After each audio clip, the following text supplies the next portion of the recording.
kigobole tulekerawo kifaananyi kya Mbaziira Tonny okuba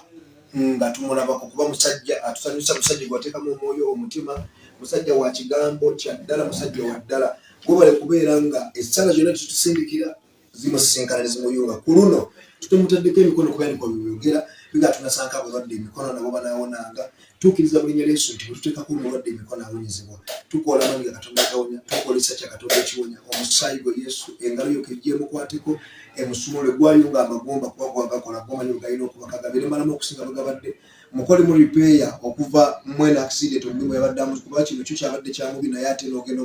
omukwakkulayo gyabadde agala omuteeka bwolaba kubera bwe yali atambula omutaswa kikiza nti yawona naye Mbaziira musajja w'amaanyi tusaba omwoyo omutukuvu amubeereko ekisa kyo kyeyongere buli lunaku amanyi gamubeereko kaabaguko okusinga bwe yali abaguse kuba kati kaawonawo bali abasajja bagaa nti Katonda yamujja mu mannyo ga mpisi wa ddala amaanyi gagalabisibwe omukisa kagubeerewo era tukutula buli nsasage buli maanyi gonna buli kulaamirizibwa kw'ababi buli kuweesebwa kw'ababi emmindi ezifiibwa abalogo amalagala ge banyookeza ligioni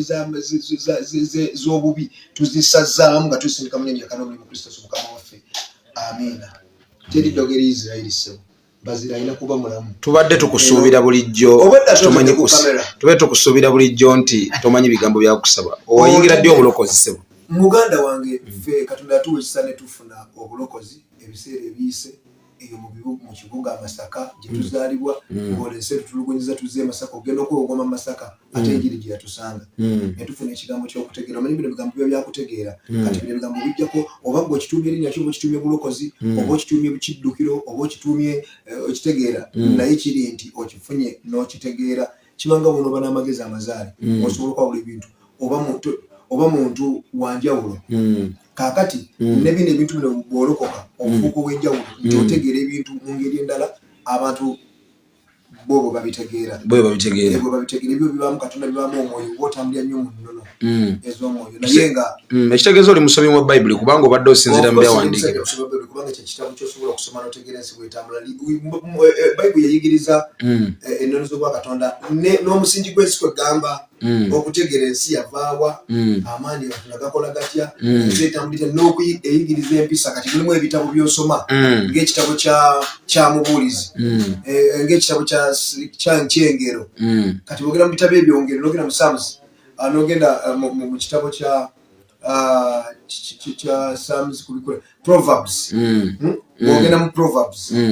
engero kati ojja kutegeera ate bwogenda mu buli eby'ennono eby'omu mirembe osobola okutegeera abasajja ba Ziza gye mwe bali gye bava. Ziza ali mu Bayibuli, Ziza mutabani wa Siifi, Baalooni bava mu mulembe gwa Baalooni abo basajja baali bafuzi baali bakulembeze kati bw'ojja te Baalooni kati baviira ddala ba Ziza. Abayimbi abamu omulembe guno oba n'emirembe giyise kubagamba nti nno maanyi bagajja wansi eyo babayita ba devil worshippers. Okikola otya gwe being a dancer general in the music fraternity okuba nti weesiga Mukama ye yakoledde oba naawe olina gye wasookera? Kuba nakitegeera nti Mukama waddala gy'ali okusinza ku byenda bansinzi nabiteekawo nze nazaalibwa nejja mu nsi neyantonda simanyi ani okitegeera just ensoma lusomi nti okitegeera alina gy'ava nti ozzeemu otyo naye nze Katonda gwe neesiga kuba buli omu nti ate omanyi gye tulimu abantu baagala abamu okukola ebintu nga ayina kwamba baagala nnyo okukola abamu baagala omuntu atandika obulamu n'akola ekintu nekijja Katonda akimuwadde oba kize kale katukiyite chance naye okimanyi nti amaliriza chance yajja tagijja kumusamize naye olugifuna ate n'agenda kumusamize gw'aba agiwamba agimukuumire ye n'atafuna kukkiriza kuli gamba chance eyo nga bwe yajja nina kufuna amagezi geesiga okitegeera geesiga ekyo ekyampa ekintu kino okitegeera kuba kyajja okitegeera sikitaddeko obukwakulizo kati gwe tuno kinoonyeza obukwakulizo kati abantu ekibanonyesa amani kogende wamusamiza akwewuunya kitegeeza ovuddemu okutegeera ofunye fiya oyagala kwezisa kuba abantu abakola ebintu byona abantu ng'ayagala wamba kwezisa omutima gwo owulira oyagala kutwala bintu abantu bano wammanga oyagala okugaggawala tokola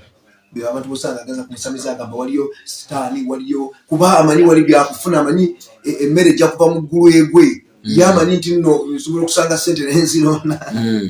kati beewo ebiseera ebisinga tukulengera ku lives zo you sometimes on Sunday preach in the morning kitegeeza omuntu nawabanga akusasudde ku Sunday ogenda omuyimbire ku makya osobola okusazaamu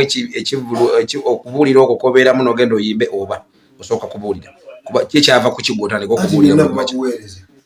era waliwo ennyimba mba n'emyoyo gyensanyusa gyembuusa gyeŋŋamba ate nawalira mu kubuulira bigambo mu kyumbalanza egamba kiri tusobola kusanga mbulino ndi mukwetambya obufuzi tuli mu mbiyane biki kubanga byenjagala okugamba abantu oba munafuzi ngenda biyiteekamu katambi biyimbe bulungi nkateekaawo mbiteekamu ne feeling abantu nga babiwulira tebiva ku mulimu nga lunaku babiwulira eva bajja kuba babitegeera musingi ki gw'osinziirako mu bubuulizi by'obuwulira nsinziira ku Bible kuba ngisoma kati mba mbuulira ebintu biri mu Bible si obazi bemanyinga mbuwa njogera ebintu ebireti mu Bible kitegeeza oli musomi wa Bible walokoka n'oyatula obulokozi n'enjula n'omwoyo mutukuvu oba okumanya n'okutegeera baba Tonny gye baliko giriwa ati naawe kyoli mukole kyo sikyawalina okuvuma amagufa kyokka kyekikuyunga amagungu kyokka kyekikubuza mu gyebale kale agyebale gy'omuyunga webale muyunga owulira otya ennaku zino tukwebaza webale kubeera omu ku bantu abagala omusajja ono ennyo mpolampola kyoba omanya kyakabi kimu bisima katonda ewa sina kyeŋŋamba kati nze njogere tukusuubira ddi okudda mu binyaanyanyaanya kati okudda ku radio mu kinyaanya radio ngenda kudda kirungi radio gyenkolera emanya abalwadde etegeera embeera z'abakozi Shabasa kati ndi wa kudda mwezi ogujja ogw'omwenda wakati mmala kuwona Ssaabasajja nsiimye mmala kuwona lwakubafe abeera tetugenda mukkiriza era be South Africa era tugenda mbayiwamwawo ensasagge naye nga ejja kudda ogenda kudda obubaka obusembayiri Bafana bo tubaagala nnyo baakabi nnyo bebale kutubeereramu si kutulaga bulazi nti batwagala naye nga batwagala ebyaddala kubanga bakituukiriza tulina kyabagamba Mukama Katonda batukuumire bongere okututaasa okutusabira Katonda bongere obukuumi naffe atwongere obukuumi ffe wetuli full time